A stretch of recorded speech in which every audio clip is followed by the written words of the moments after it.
miércoles estamos estudiando el libro de Apocalipsis y ya hemos entrado a la segunda parte del libro de Apocalipsis, que es del capítulo 12 hasta el capítulo 22.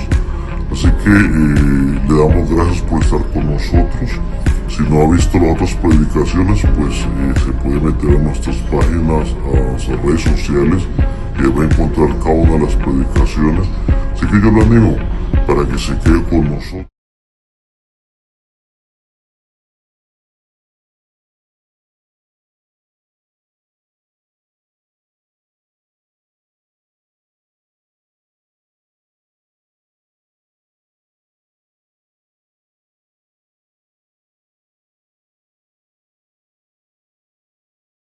Quiero invitarle en esta noche, mis amados hermanos,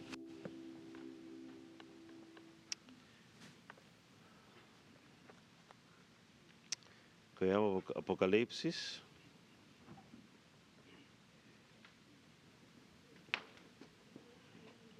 Estuvo tronando un poco duro, pero gracias a Dios ya parece ser que pasó. O va a seguir. Toda la noche nos va a dar truenos y relámpagos. Bueno,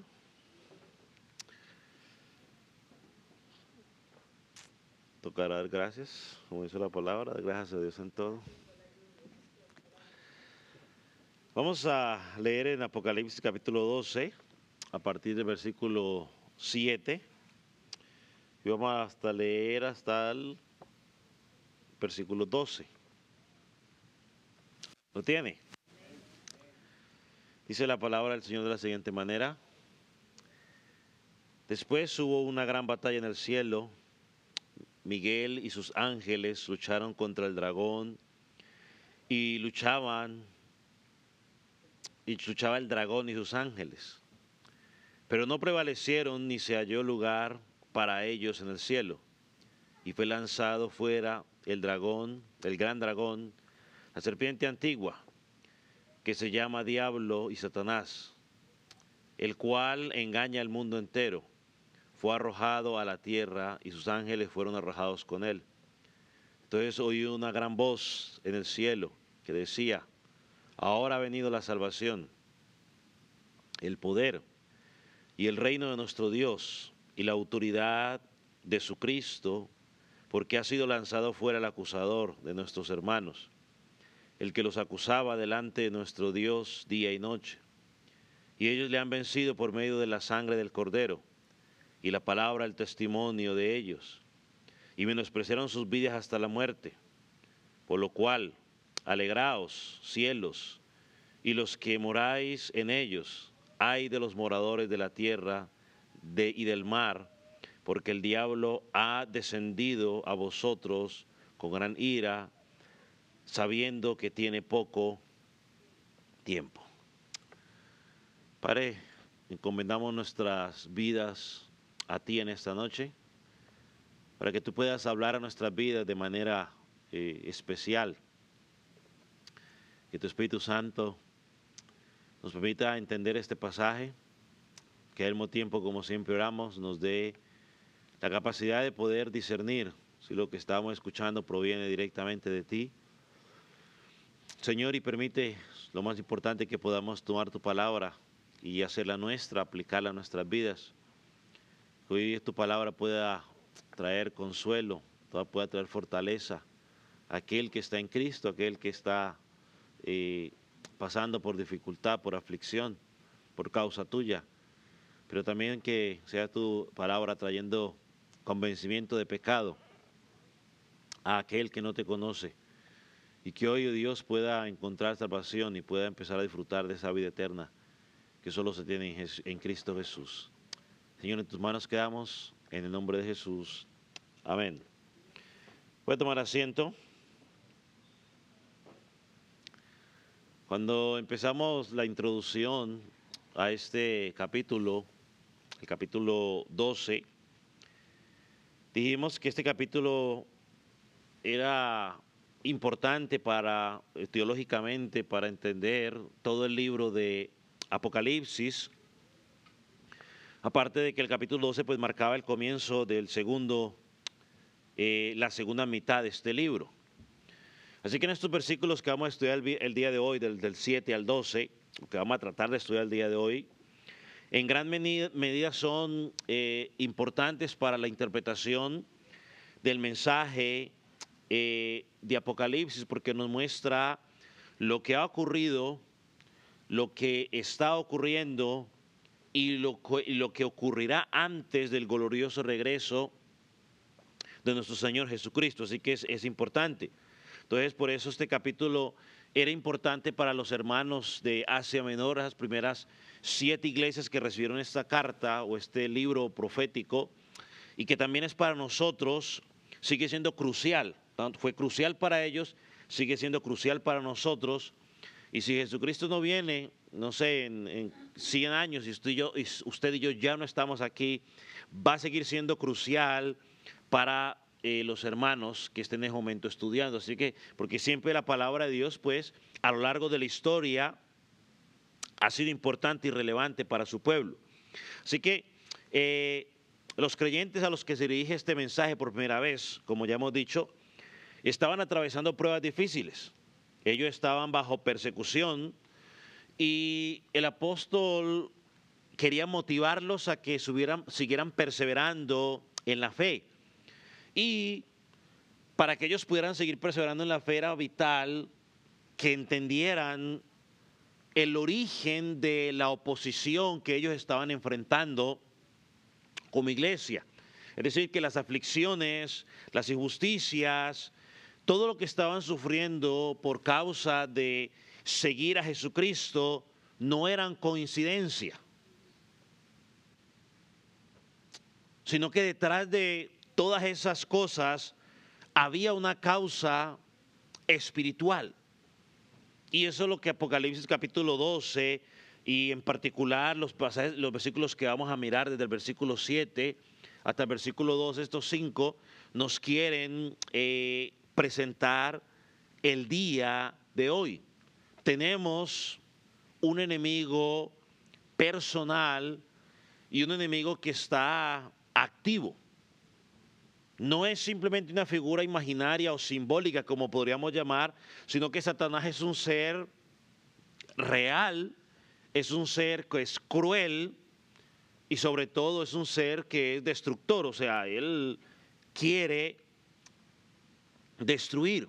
Entonces esto era importante para estos hermanos, pero algo importante que quizás nosotros también tenemos que tener en cuenta es que Satanás es el enemigo número 1 del pueblo de Dios. Él se ha declarado ese enemigo. Entonces, como mencionamos la semana pasada, dividimos este pasaje en 3 partes, del versículo 1 hasta el versículo 6, una segunda parte del versículo 7 al 12 y una tercera parte del 13 al 17. La sesión que vamos a estudiar hoy, desde el versículo 7 hasta el versículo 12, es de suma importancia y la podemos dividir en 3 partes. La idea es tratar de mirar las 3 partes hoy, pero eso a veces piensa uno y luego se extiende y no la termina. Diría mi maestro de predicación, entonces no preparó bien el mensaje. Entonces, la vamos a dividir en 3 partes. Primera parte miraremos la batalla celestial que se desata. Segundo, vamos a mirar la caída y la expulsión del dragón. Y tercero, la alabanza y el júbilo en el cielo. Así que pensemos primeramente en la batalla, la gran batalla en el cielo, versículos 7 y 8, déjenme leerlo una vez más. Dice, después hubo una gran batalla en el cielo. Miguel y sus ángeles luchaban contra el dragón y luchaban el dragón y sus ángeles, pero no prevalecieron ni se halló lugar para ellos en el cielo. Debe ponerlo en contexto. ¿Qué es lo que estamos diciendo aquí? Las semanas pasadas vimos la mujer vestida del sol, que vimos que representaba a la iglesia. Luego hablamos del gran dragón escarlata. Luego se nos presentó al hijo varón que fue dado a luz por esta mujer.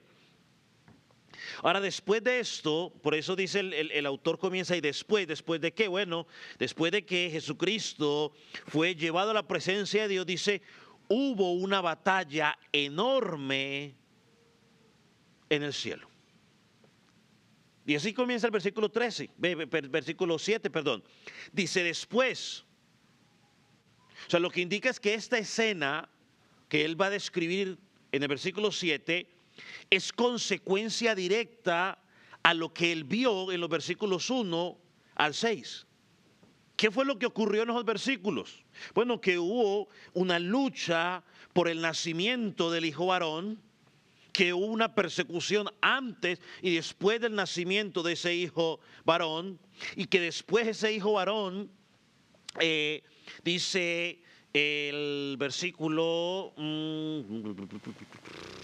5, fue arrebatado por Dios y para su trono. Es decir, que Jesucristo ascendió a los cielos y llegó al trono de gloria.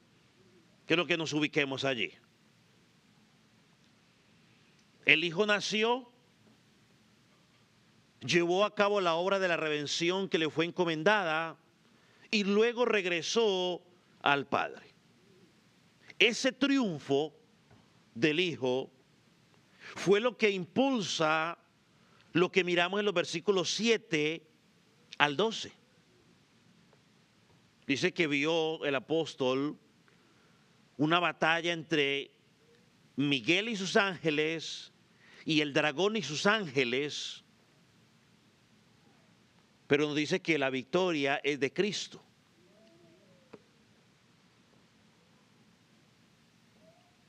Cuando Jesucristo muere en la cruz del Calvario, resucita y es recibido en el cielo, confirma su exaltación y desata esta guerra. Pero antes de hablar de esa guerra, pensemos en algo. ¿Quién es este Miguel que se menciona aquí? Según los estudiosos, Miguel aparece en 3 pasajes en particular, o 3 pasajes principales en la Escritura. Aparece aquí en Apocalipsis 12, aparece en la carta de Judas y aparece en el libro del profeta Daniel.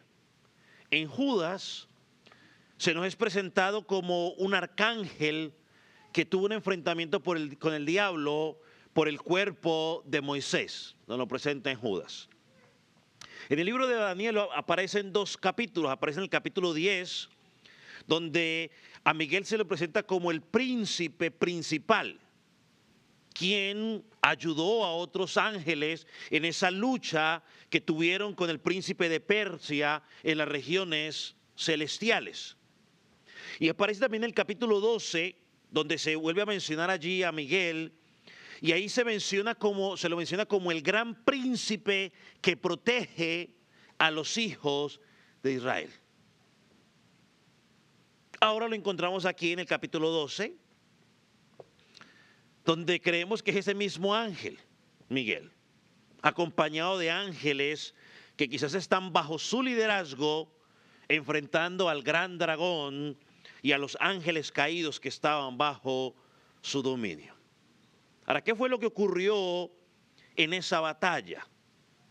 ¿O cuál fue el resultado de aquella gran batalla celestial que el apóstol Juan está contemplando? ¿Qué dice el versículo 8? Creo que el versículo 8 del capítulo 12 en Apocalipsis nos da la respuesta clara y contundente. Dice el versículo, pero no prevalecieron. ¿Quiénes no prevalecieron? ¿Quién no prevaleció? Los malos, el dragón y sus ángeles no prevalecieron, y dice, ni se halló ya lugar para ellos en el cielo. En otras palabras, Satanás y sus ángeles fueron derrotados. Ahora, no se nos ofrecen más detalles de qué fue lo que ocurrió, cómo fue la guerra. Lo único que nos dice es que hubo esa batalla y que Satanás y sus ángeles perdieron y fueron expulsados del cielo. ¿Cómo ocurrió? Esos detalles pues no son necesarios ni relevantes para lo que Dios quería enseñarnos. Y esto nos sirve, le servía a sus hermanos y nos sirve a nosotros el día de hoy. Hermanos, que nuestra esperanza está segura. Satanás ha sido, ¿qué? Vencido. Él no va a triunfar. Él puede aparentar de que él tiene todo en control, y sí, la Biblia dice que él es el príncipe de este mundo, pero él fue vencido. Ahora, posiblemente algunos, al leer la declaración que acabamos de leer, algunos estarán pensando de que aquí se está hablando de la expulsión de Satanás, es la misma que ocurrió al principio. Quizás algunos están pensando que puede ser eso. Cuando se rebeló contra Dios y fue arrojado del cielo, y aparece aquí en Apocalipsis. Pero cuando miramos el contexto, lo que hemos venido diciendo y lo que vamos a decir a lo largo del pasaje, entendemos que no está haciendo referencia a esa expulsión en particular.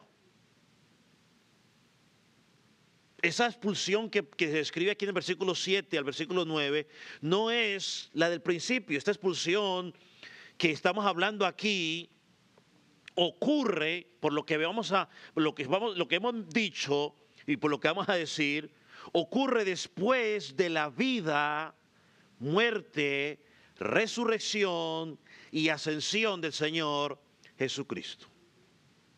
¿Por qué? Pregunta usted. Bueno, el contexto nos está diciendo que el Hijo varón,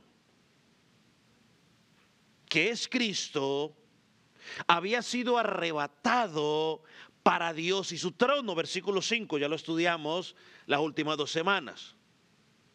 Y esto pasa después de la obra de la redención en la cruz del Calvario. La victoria de Cristo desencadenó esta guerra y la expulsión del diablo o de Satanás y sus ángeles. Y usted pregunta, pastor, ¿y cómo sabemos eso?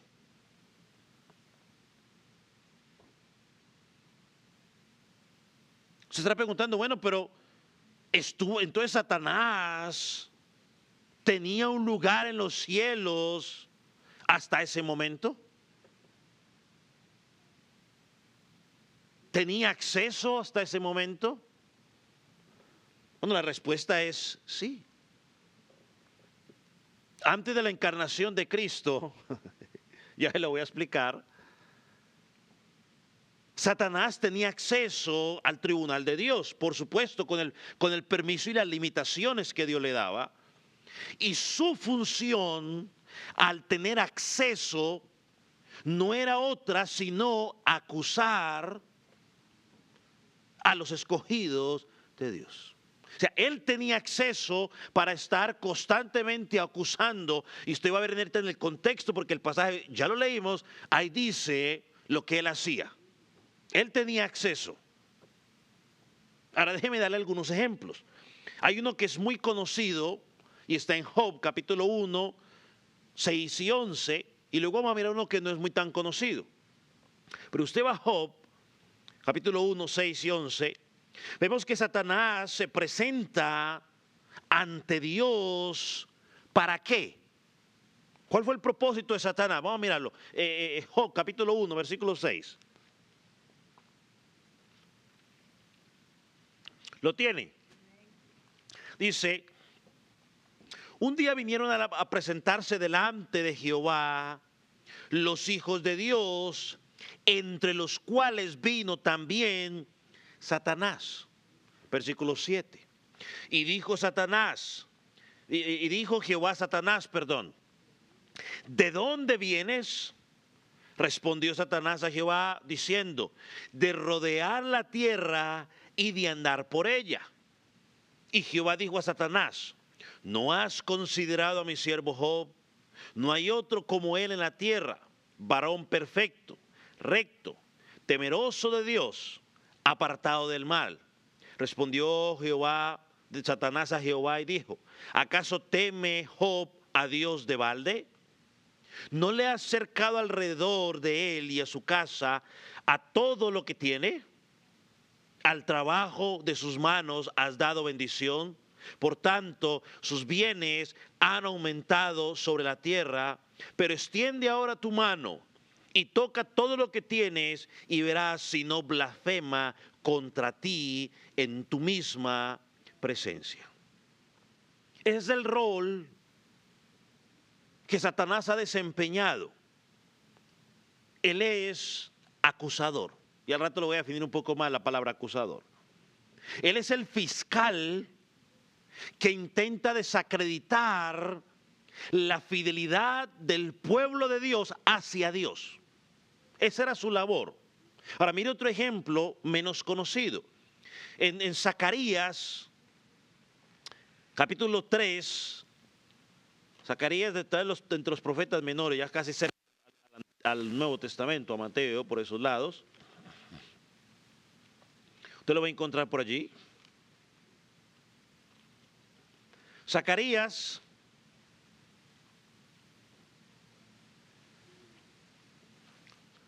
capítulo 3, del 1 al 5, voy a leer unos versículos nomás.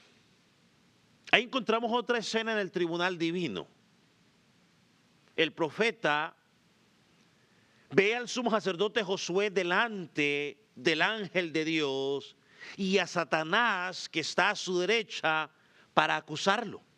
Y dice el versículo 1, me mostró al sumo sacerdote Josué, el cual estaba delante de Jehová y Satanás a su mano derecha para acusarle.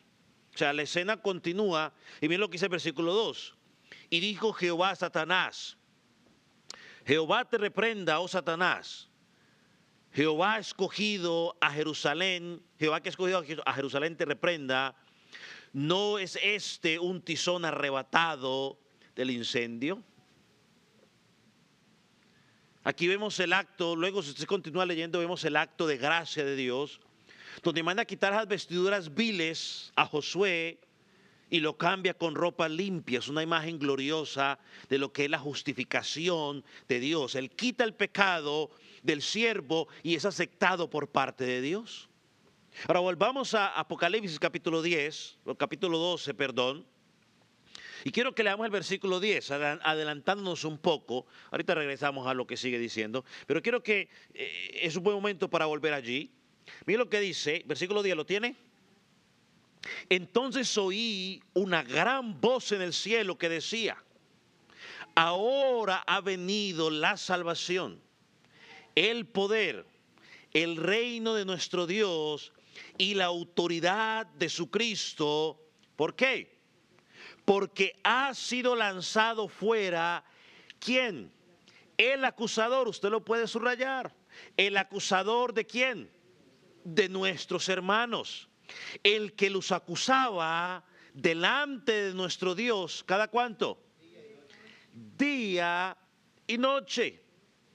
Ahora yo quiero que usted mire cómo lo traduce la versión amplificada, este versículo. Y sobre todo la última parte, yo quise subrayársela para que usted la pudiera ver. Dice, entonces oí una gran voz del cielo que decía, ahora ha venido la salvación, el poder, el reino de nuestro Dios y la autoridad de su Cristo, porque ha arrojado al acusador de nuestros hermanos. Mira lo que dice, el que los acusa y presenta cargos, y entre paréntesis pone de conducta pecaminosa contra ellos delante de nuestro Dios día y noche. Dice, el que los acusa y presenta cargos en especial de conducta pecaminosa contra ellos delante de nuestro Dios día y noche. Es decir, Satanás no iba de vez en cuando, lo hacía. Cuando dice día y noche es algo que nos está dando referencia a algo que es continuo. Esa es su labor. Esa es la labor de Satanás. Constantemente estar acusando a los hijos de Dios. Pero el texto nos dice que algo cambió. Algo pasó que le quitó el derecho de poder, o no el derecho, o el permiso que se le daba de poder presentarse allí para acusarnos. ¿Qué fue lo que cambió o qué fue lo que ocurrió? Ok, por ahí vamos. No, pero ¿qué fue lo que ocurrió para que lo lanzaran? Versículo 5. La victoria de Cristo, ¿en dónde? En la cruz del Calvario. Hermano, cuando Cristo cumplió su misión, cuando Él dijo tetelestai, no, consumado es, he acabado, cuando entregó su vida y al tercer día fue resucitado y ascendió al trono celestial, se nos dice ahí que ya no hubo más lugar para Satanás para poder acusarnos. Volviendo al versículo 8, dice ahí, ni se halló ya lugar para ellos en el cielo. Ahora se lo digo de esta manera, quizás tratando de ponerla un poco más clara para que usted no se confunda. Su derecho de acusar fue removida o revocada porque el sacrificio de Cristo había satisfecho completamente la justicia de Dios Padre. El derecho que tenía Satanás de acusarlo a usted y de acusarme a mí fue quitado porque el sacrificio que Jesucristo hizo en la cruz del Calvario satisfizo la justicia de Dios.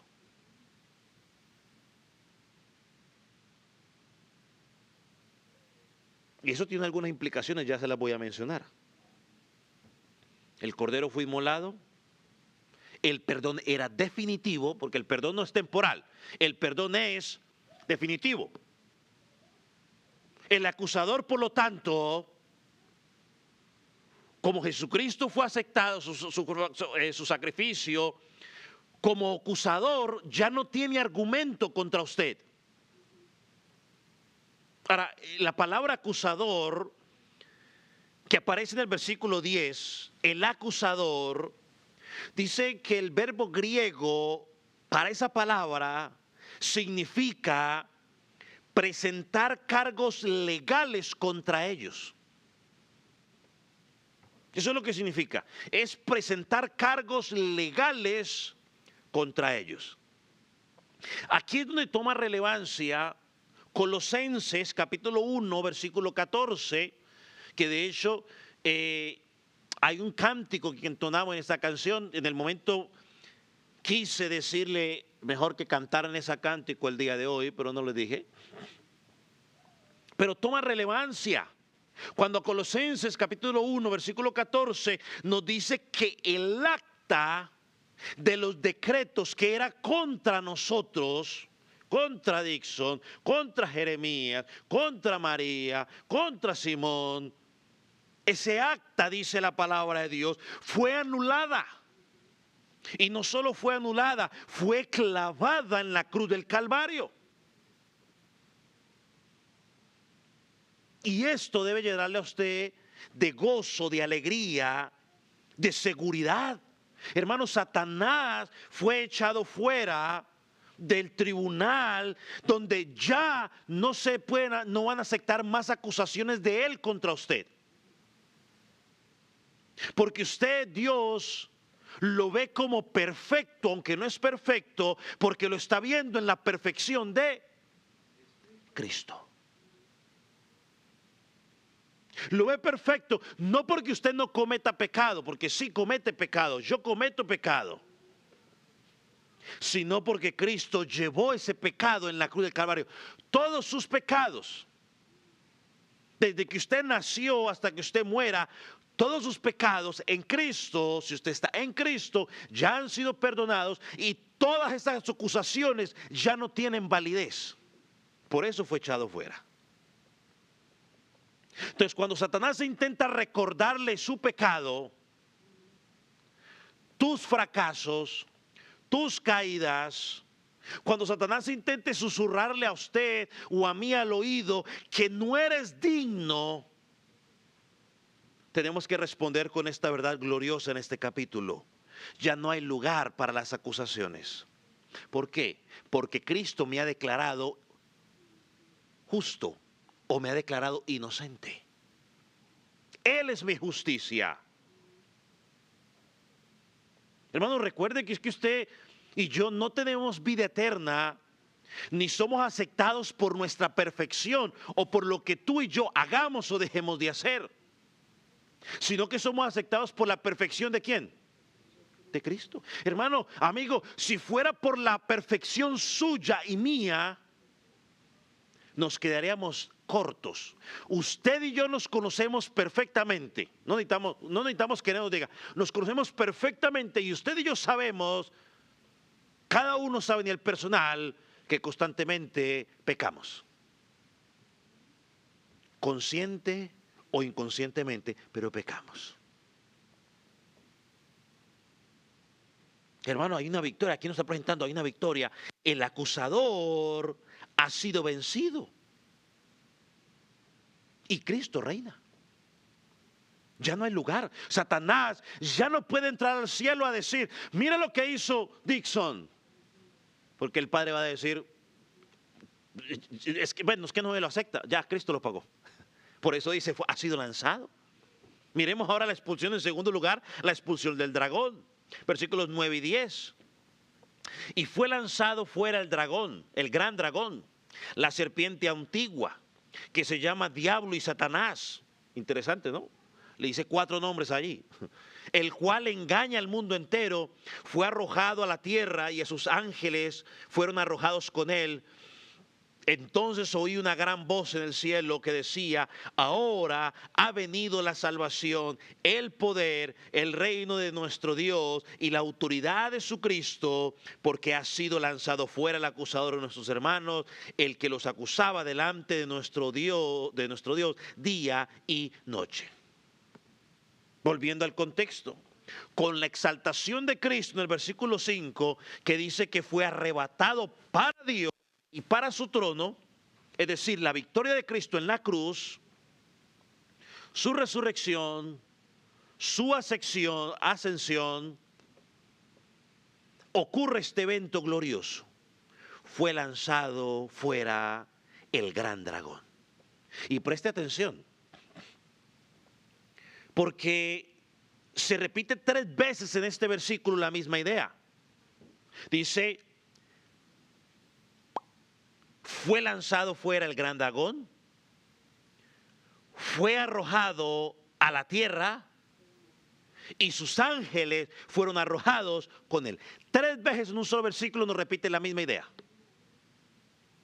Ahora, yo quiero que usted me entienda, esta triple repetición tiene un propósito. Esta triple repetición no es que el autor, para rellenar espacio voy a repetirlo 3 veces. Yo siempre lo he dicho, una de las cosas que le enseñan a uno cuando está interpretando la escritura, aprendiendo, es que cuando algo se repite 2 veces hay que ponerle atención, pero cuando ya son 3 veces, hay algo, hay un propósito. Hermano, las repeticiones de la escritura no son simplemente para llenar espacio, tienen un propósito y debemos prestar bastante atención a ese propósito. Y aquí el propósito en esta triple repetición es simple, es enfatizar que Satanás fue expulsado de forma definitiva. Satanás no puede volver a ocupar su antiguo lugar en el cielo de acusador, no puede. No tiene acceso.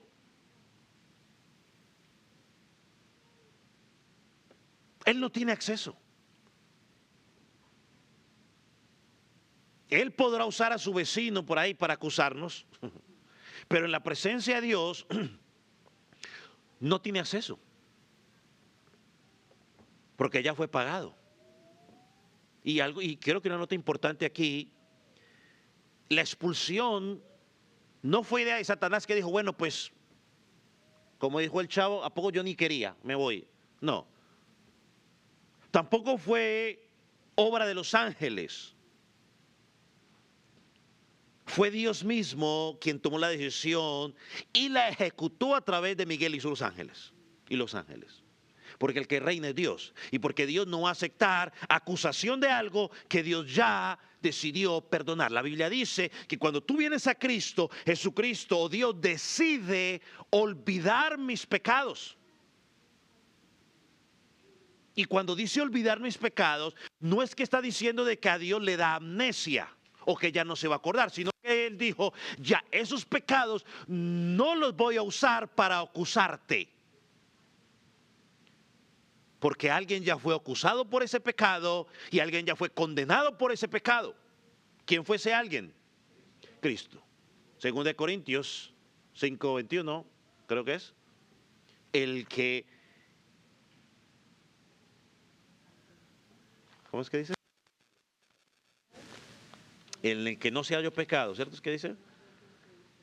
El que no conoció pecado, por nosotros lo hizo pecado, para que nosotros fuésemos hechos justicia de Dios en Él. Ese Él es Cristo. Hermano, Él reina. En el momento en que Cristo fue exaltado en el trono celestial, Dios mismo expulsa al acusador del lugar que tenía acceso. Y escuche, por favor, Él nos acusaba por nuestros pecados, ya no puede. Ahora mire cómo Juan lo identifica en este pasaje. Lo identifica primero, bueno, ya hablamos del gran dragón, también lo identifica como la serpiente antigua. Quizás la misma que engañó a Adán y a Eva en el huerto, quizás lo identifica por esa manera. Con esto entendemos que Satanás siempre ha estado activo desde los comienzos de la historia humana, tratando de oponerse a Dios y a destruir su obra. Pero también lo presenta aquí como diablo y Satanás. Ambos nombres en el idioma original significan acusador, adversario, o no te veo, mira esta definición, o enemigo que habla mal de otro. Eso es lo que significa diablo y Satanás. Acusador, adversario o enemigo que habla mal de otros. En otras palabras, él es el que calumnia. Él es el que está constantemente queriendo señalar nuestros pecados para buscar condenarnos, pero no lo puede hacer. Porque Cristo ya cargó eso por nosotros. Ahora, ¿eso nos da libertad para vivir la vida loca? De ninguna manera. Dice la palabra, de ninguna manera. Pues como ya mencionamos, antes de que Jesucristo ascendiera a su trono, después de cumplir su misión aquí en la tierra, como miramos en el libro de Job, como miramos en Zacarías, Él tenía un lugar para acusar. Se le daba esa oportunidad para acusar al pueblo de Dios día y noche. Pero la cruz de Cristo cambió eso. Esa es la victoria. Y eso es lo que... ¿Y qué es lo que pasa eso? ¿Qué es lo que pasa? Mira el versículo 10, lo que nos dice. Que es motivo de celebración. El versículo 10 dice... dice, entonces escuché una gran voz en el cielo que decía, ahora ha venido la salvación, el poder y el reino de nuestro Dios y la autoridad de Cristo. ¿Por qué? Hermanos, porque el acusador fue arrojado fuera. Ya no puede presentar cargos contra nadie. Todos los que han sido lavados con la sangre de Jesucristo, Satanás no puede presentar cargo contra ellos. Pero mire que se nos sigue describiendo lo que este hombre hacía, o lo que hace el enemigo. Dice, es quien engaña al mundo entero. Esa es la principal estrategia de Satanás. Él engaña, él miente, él disfraza el mal como si fuera bueno. Escuche esto. Él disfraza el mal como si fuera bueno. Quizás una frase que usó mi papá en el pasado, que él lo llamaba un realismo mágico. ¿Qué le dijo a Eva? Porque eso le dijo desde el principio. Eva, no te va a pasar nada. Ahí disfrazó el mal con lo bueno. Es más, Eva, lo que pasa es que vas a ser igual a Dios. Desde el principio nos ha hecho pensar, le dijo, no, lo que pasa es que Dios no le dijo la verdad. Siempre Satanás quiere presentar a Dios como nuestro enemigo. No, es que Dios es un ser egoísta. Y eso lo sigue diciendo la gente hoy. Si Dios fuera amor, no existiría el infierno. Si Dios fuera amor, entonces el mundo no estaría como estaría. Como si Dios hubiera propiciado para que el mundo estuviera como está. El mundo está como está por causa del pecado de nosotros mismos. Nosotros los seres humanos no cuidamos.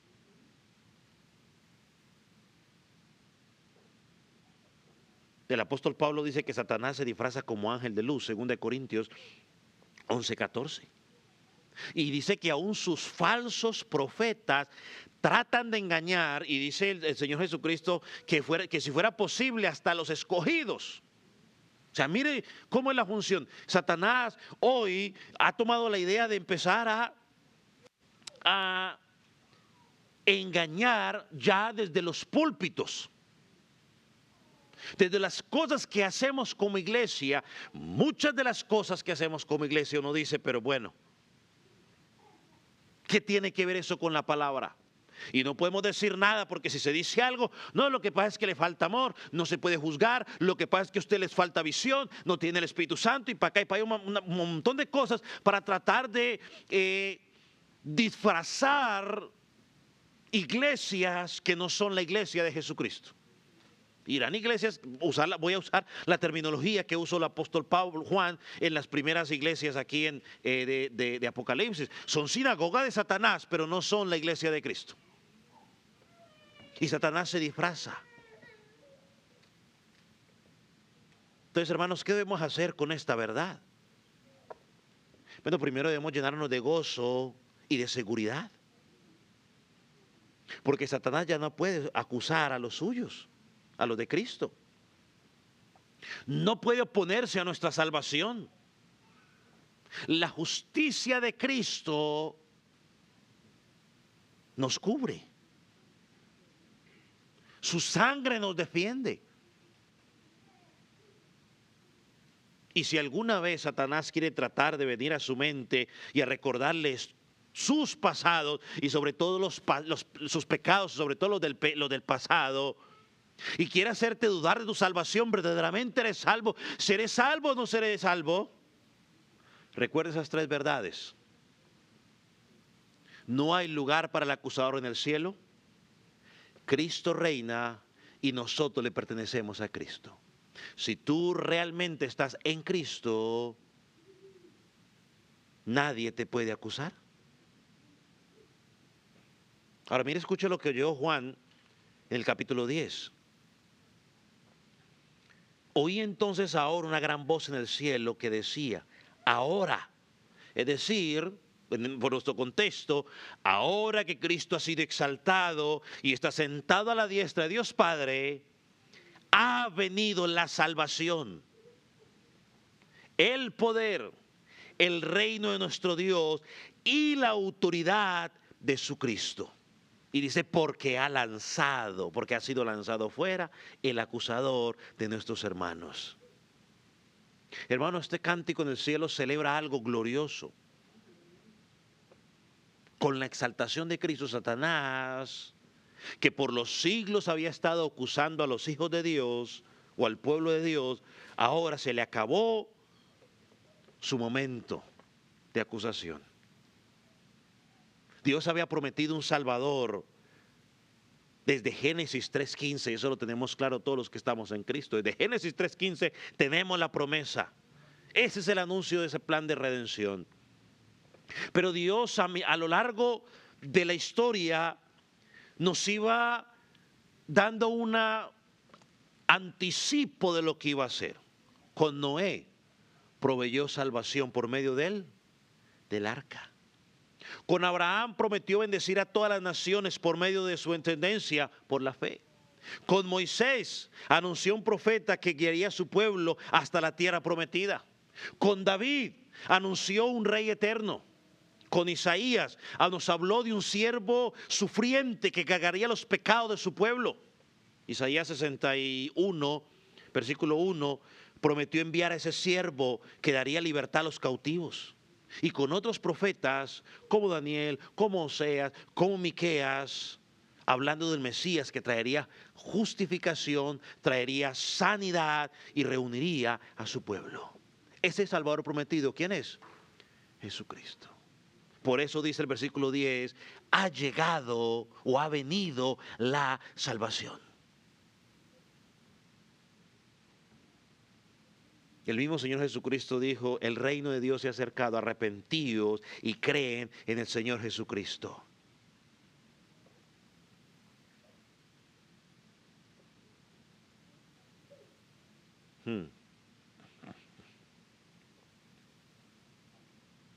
Entonces cuando Satanás quiera acusarnos, Dios responde, mi hijo pagó por eso, la deuda está saldada.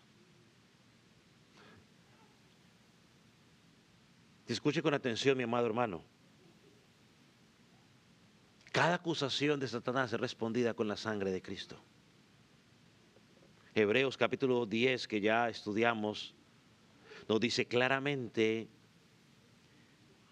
que tenemos libertad para acercarnos al trono de la gracia de Dios, porque ya no hay ninguna más ofrenda que hacer, porque Cristo lo hizo todo. Hay un pasaje en Romanos que lo explica claramente. Vaya a Romanos capítulo 8. Romanos capítulo 8.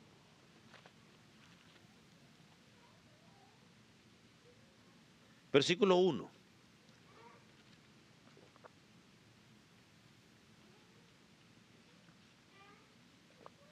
¿Lo tiene?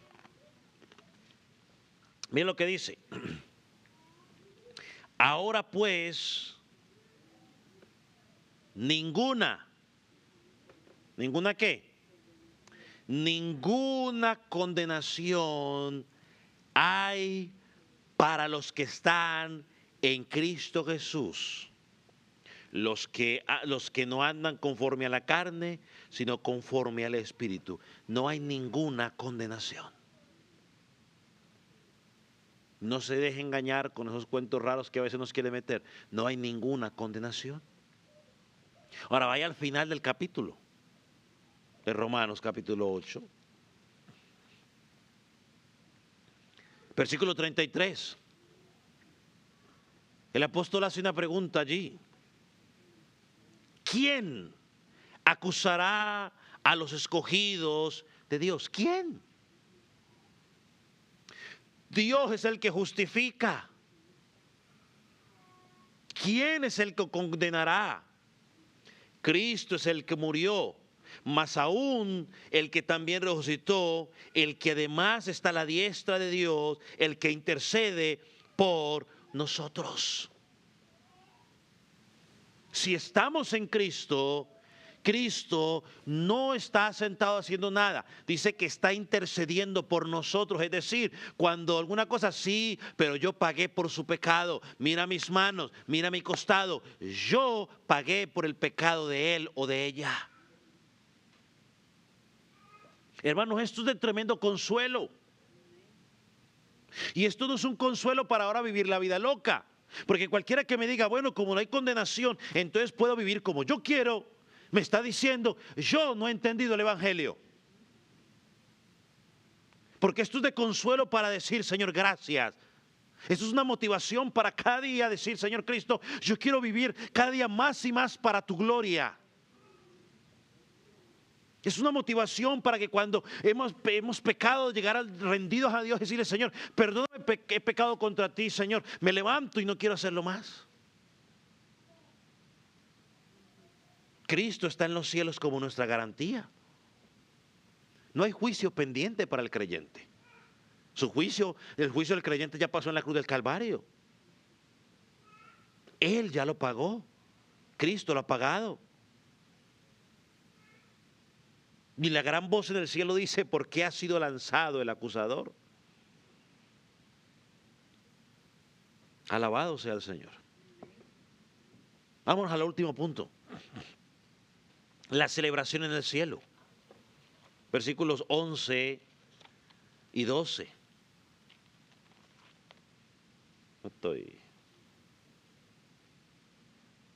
Dice, ¿qué dice el 11 y el 12? Okay. Y ellos le han vencido por medio de la sangre del Cordero y de la palabra del testimonio de ellos, y menospreciaron sus vidas hasta la muerte. Por lo cual alegraos, cielos, y los que moráis en ella. Ay de los moradores de la tierra y del mar, porque el diablo ha descendido a vosotros con gran ira, sabiendo que tiene poco tiempo. Hay dos motivos por los cuales hay esta celebración en los cielos. La primera, porque Satanás fue expulsado. Como hemos dicho, Cristo hizo por nosotros todo lo que tenía que hacer y lo hizo de forma perfecta. Su muerte en la cruz, mis amados hermanos, aprendan esto, estimado amigo, no dejó nada pendiente. El pago de Cristo fue completo, por eso Él dijo, consumado es. No es que cree en Cristo y tú tal cosa. Algunos dicen, no es que Cristo hizo el 99% y tú tienes que hacer el 1%. Yo por ahí en estos días escuché a alguien que se atrevió a decir, no, Cristo hizo el 50% y a ti te toca hacer el otro 50%. Yo no sé qué Biblia leen. ¿Dónde en la Biblia encontramos que Cristo hizo un 50%? Entonces que Cristo hizo la mitad, es lo que está diciendo. O Jesucristo tampoco hizo el 99%. Jesucristo hizo el 100% de la labor. Por eso Hebreos 10:14 dice, con una sola ofrenda hizo perfectos para siempre a los santificados. ¿Cuántas ofrendas? Una sola. Significa que no hay ninguna acusación válida. Y perdone que lo reitere tanto. Los que hemos creído en Cristo Jesús y hemos puesto nuestra esperanza en Él, nadie nos puede acusar. Y la segunda razón por la cual hay fiesta es porque los creyentes lo han vencido. Dice el versículo 11, y ellos le han vencido. ¿A quién? A Satanás. Por medio de la sangre del Cordero y de la palabra del testimonio de ellos, y menospreciaron sus vidas hasta la muerte. Miren lo que nos dice. Que han vencido a Satanás. Obviamente, aquí no está hablando de que lo hemos vencido en nuestras propias fuerzas, sino que lo hemos vencido a través de ¿qué? De la fuerza de lo que Jesucristo hizo. Aunque sus hermanos estaban sufriendo, el apóstol le dice, ustedes son vencedores en Cristo Jesús. Ahora nos va a escribir cómo fue esa victoria y nos va a dar tres formas en las cuales fue esa victoria. Dice, vencieron por la sangre de Jesucristo, la sangre del Cordero. Es decir, no fue en mis fuerzas, no fue en mis méritos, no fue en mi sabiduría, sino que fue por lo que Jesucristo hizo en la cruz del Calvario. Su victoria es posible porque Jesucristo derramó su sangre por nosotros. La victoria de Cristo es mi victoria. Por eso podemos decir ahí, vencieron por la sangre del Cordero. Segundo, dice que vencieron por medio del testimonio que dieron. Hermanos, esto es importante. Vencieron por medio del testimonio. Es decir, que cuando tú y yo nos mantenemos firmes en la fe, cuando no negamos a Cristo por nuestras acciones, ni nos avergonzamos del Evangelio, aunque nos cueste rechazo, somos vencedores. El domingo vimos el ejemplo de Daniel, el testimonio que Daniel dio. Dice que sus acusadores no encontraron nada en qué apoyarse para acusarlo. Tuvieron que hacer una mentira. Lo mismo con Jesús. Jesús no encontraron nada, tuvieron que comprar testigos, porque ellos conocían la ley y tenían que tener 2 testigos. Entonces compraron testigos. Y ni así, porque cuando vinieron los testigos, ni así coincidieron. Hermano, cada vez que tú y yo vivimos el Evangelio, estamos declarando que Satanás fue derrotado.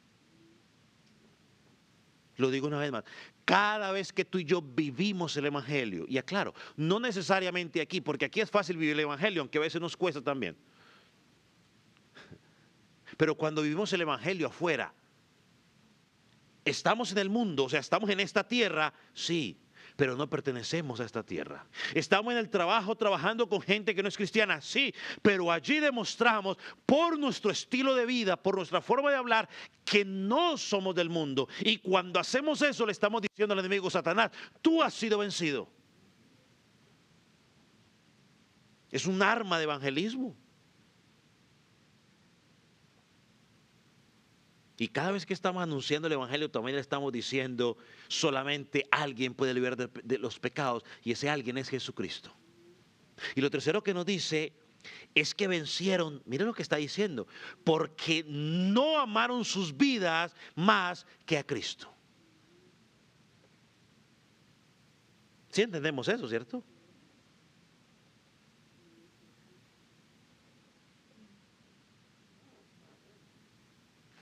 Lo que está diciendo ahí es que estaban dispuestos a perder su vida por amor a Cristo.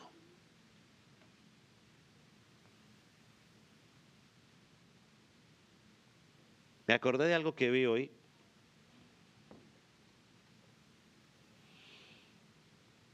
Lo voy a buscar para leérselo, porque lo grabé, sí, lo grabé, aquí está.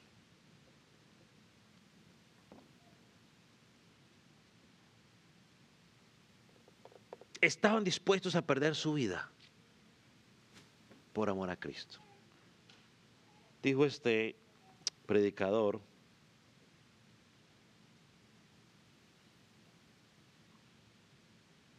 si tu fe no te puede llevar a levantarte para ir a la iglesia el domingo, dudo que te pueda llevar al cielo.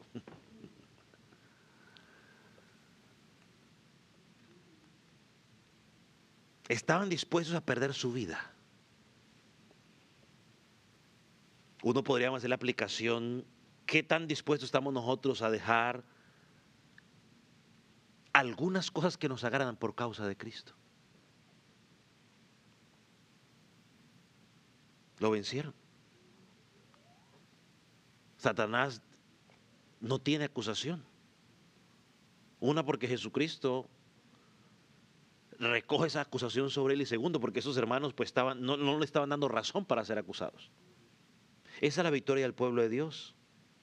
Confiar en lo que Cristo hizo, proclamar con valor lo que creemos y vivir en una entrega total, sin aferrarnos a esta vida, porque sabemos que esta vida es temporal y que en Cristo tenemos una vida muchísimo mejor. ¿Qué dijo Jesucristo en Lucas capítulo 14, versículo 26?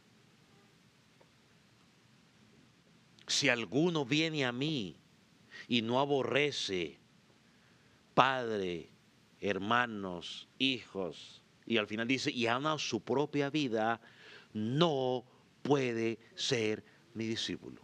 Pastor, usted me está diciendo que Jesús, el Dios diablo, me está diciendo que odia a mi papá, a mi mamá. No, ahí no está diciendo que odia a su papá ni a su mamá. Lo que está diciendo es que cualquiera que ponga a su familia o a su propia vida por encima de Dios, no es digno de ser su discípulo. Para estos hermanos, cada golpe, cada burla, cada lágrima era una proclamación silenciosa de que Cristo estaba en su trono.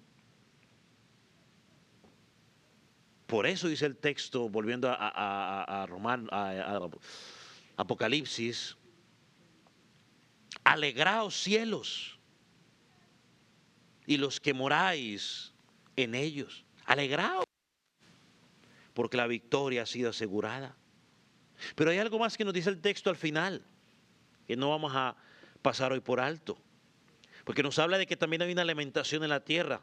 Dice el versículo 12, mientras el cielo se alegra, la tierra debe lamentarse. Ay de los moradores de la tierra, del mar, porque el diablo ha descendido a vosotros con gran ira, sabiendo que tiene poco tiempo. Esto nos demuestra que Satanás, aunque no puede acusar a los creyentes de Dios, ahora está en la tierra con una furia tremenda. Cuando pensaba en esto me acordé, cuando yo estaba en el ejército, nosotros teníamos un teniente que era demasiado pesado con nosotros, si te pongamos así de esa manera. Entonces parece ser que un soldado fue y pasó parte, es decir, acusó con un superior que nos estaba maltratando y lo llamaron y no sé qué cosa le dijeron. Pero hermanos, ese día llegó a las 2 de la mañana enfurecido. Prendió las luces y gritaba soldados y nos decía hasta que nos íbamos a morir. Y agarraba los literas o los catres y los tiraba para todos lados. Y nos gritaba, hermano, todo lo que usted se puede imaginar nos gritaba ese día. Y usted imagínese, recién despertado usted con semejante escándalo. Yo creía que se estaba cayendo el techo del escándalo que tenía ese teniente. Pero furioso. Resultado de la operación nos sacó y nos puso, pues ahora sí, soldados, para que vayan y me echen no sé qué cosa, y eso nos decía todo. Ahora sí, a las 2 de la mañana, como estábamos, a correr y al piso y a hacer todo un montón de cosas. Nosotros estábamos ahí. ¿Quién fue el chistoso? Satanás está con toda su furia, tratando de hacer todo lo que pueda. Y aunque quizás los moradores de la tierra podríamos pensar que son únicamente los impíos, hermano, también nos incluye a nosotros que estamos aquí.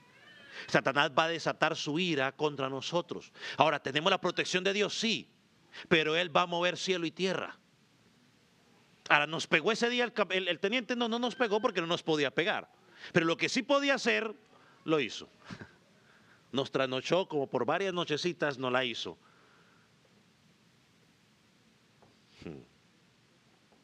¿Y por qué está enojado? Dice el texto, le queda poco tiempo. Por eso dice Santiago que los demonios temblan, porque saben, Satanás sabe que le queda poco tiempo.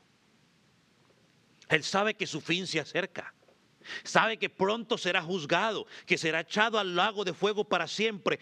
Por eso desata toda su ira y anda como animal salvaje. Yo leía en estos días, estaba viendo un perro que estaba atacando a otro perro y lo tenía ahí ahorcándolo. Y entonces alguien que entrenaba perros decía, mostrar el video donde alguien le está pegando al otro perro así. Y él decía, eso no le va a hacer nada. Lo único que va a hacer es que el perro, ¿qué? Se enfurezca más, dice. Él dijo, lo único que puede hacer usted, y esto es simple, si tiene collar el perro, agárralo el collar y levántelo para que le corte el aire y lo va a soltar. Es lo único que puede hacer usted, pero pegarle es el peor error que usted puede hacer. El perro se enoja más. Hermano, Satanás está como un perro así, pitbull enfurecido. El pueblo de Dios tiene que, por eso, depender 100% de Dios. Le queda poco tiempo. Y yo vuelvo y digo, ese poco tiempo lo podemos asociar con lo mismo que nos ha dicho. 1.260 días, 42 meses, un tiempos y la mitad de un tiempo, o incluso 3 días y medio, que es lo que ha venido diciendo durante todo el pasaje. Lo cual esto incluye que este poco tiempo es un tiempo limitado. Una vez más, por la interpretación que nosotros estamos llevando, estamos hablando de que el periodo que transcurre entre que Jesucristo regrese, hasta que Jesucristo vino, hasta que Jesucristo regrese por segunda vez. Él quiere engañar, quiere perseguir, ataca al pueblo de Dios. Entonces, hermano, como creyente debemos mantenernos firmes y aferrados a Dios. Esta palabra no es para asustarnos, es para decir tenemos la victoria en Cristo. Y tú que todavía no has creído en Cristo, estimado joven, niño, adulto, amigo que me está escuchando, hoy puedes venir a Jesucristo. En Él puedes encontrar la victoria. Hoy puedes creer en Él. Dice la palabra que entonces encontrarás vida eterna. Y la acusación, toda la lista, como dice la palabra, que puede ser usada en tu contra para acusarte, es borrada cuando tú vengas a Cristo en fe y en arrepentimiento. Toda. Hoy es el día de salvación, estimado amigo. Ven a Cristo. Ven a Cristo en fe y en arrepentimiento. Hoy que puedes encontrar salvación. Vamos a orar.